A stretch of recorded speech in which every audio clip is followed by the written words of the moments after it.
So, Charlie, not the result that we wanted yesterday, but there was positives to take away. A good performance from yourself and the team in the second half. So, how do you reflect on the game? It's unfortunate not to take the result we wanted after working all week towards this. I think we have to look at the bigger picture. We've got progression to do, and we now know where we need to build on what we did well, what we didn't do well, and we can go into the second game with positive outcomes. So, of course, it was a very tough environment to play in. Very cold. It was a very greasy surface as well, which is obviously something very different to what we have back in Gib. So, personally for you, how important is it to play in these different kind of environments, especially going into the big year that we've got next year?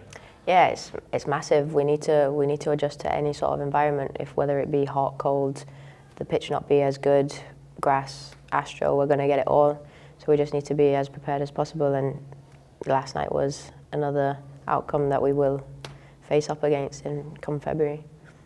So looking forward, it's FC Twente next, which will prove a different test. So personally, it's a team that obviously we have a bit more footage for analysis on. So how personally and as a squad are you going to prepare for that game?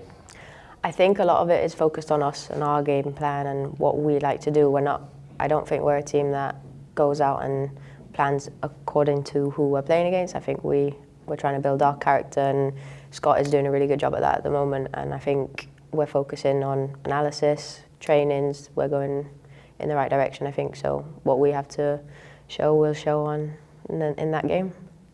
And finally, of course, the Andorra games, this camp, the camp in July, are all build-ups to, of course, the massive Nations League campaign that we've got coming up next year. So for you, as a more senior member of the squad who's sort of been waiting for this for such a long time, how excited are you to get going in that campaign?